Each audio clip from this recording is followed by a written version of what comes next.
Happy Tuesday, parents.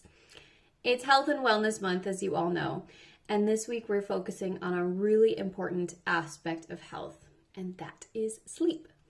Now, let's be honest, all of us feel like we could be getting more sleep, but this is especially true for our children.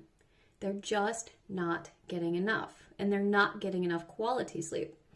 And the reason isn't because we're bad parents and we're not being responsible about sending our kids to bed at a reasonable time.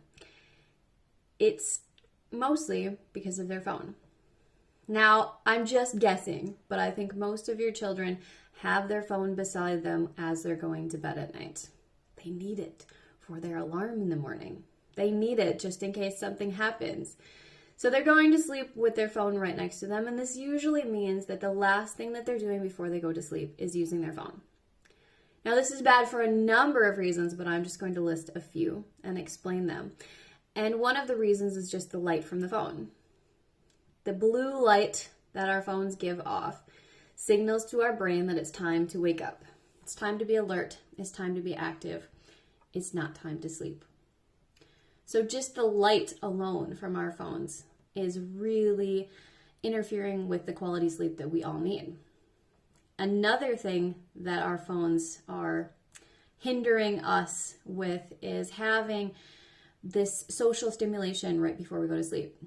So your child will say, oh, it's relaxing for me to scroll through my phone. But our brains are actually very, very active during this because they're so stimulated by all the things that are shown on the screen, whether it's videos that we're watching, whether it's interactions with others on social media, chats with friends. These things are activating parts of our brains. So even though they're claiming to relax as they're doing it, it's not relaxing for their brain. Another thing that prevents us from getting good sleep when it comes to our mobile phones is just this constant distraction whenever we get an alert. So if their phone beeps or buzzes or makes any sort of noise when they get a notification, this can interrupt sleep. And this can also make it harder for them to go back to sleep when they're woken up by this. And the last thing that I'm going to talk about is something that we've all experienced, these hours possibly that have been lost by just mindless scrolling and going down the rabbit hole of, here's a funny video that I'm going to watch. Oh, this leads to me looking at this. And before we know it, a lot of time has passed. So even if your child is going to bed at a reasonable hour, it does not mean that he or she is spending that time sleeping. So what can we do?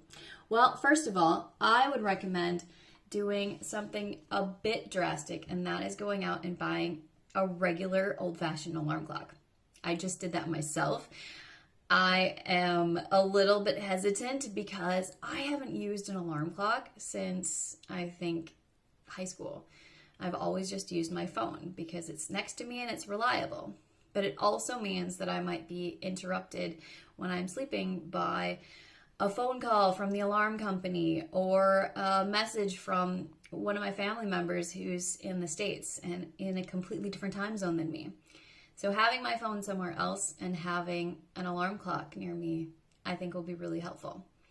And the other thing is if you can limit the internet access for phones. Does your child really need internet access after 10 o'clock? Probably not. Are they going to be mad at you for taking that away? I'm sure they will. But it's one of those things that we have to be able to help our children set boundaries, because if we're honest, it's hard enough for us to set those boundaries, and we're older and we haven't grown up with these our entire lives.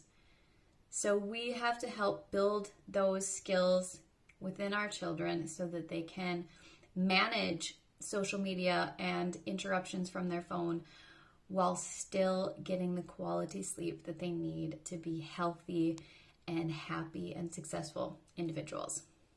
Thank you so much for your support, and have a happy and healthy Tuesday.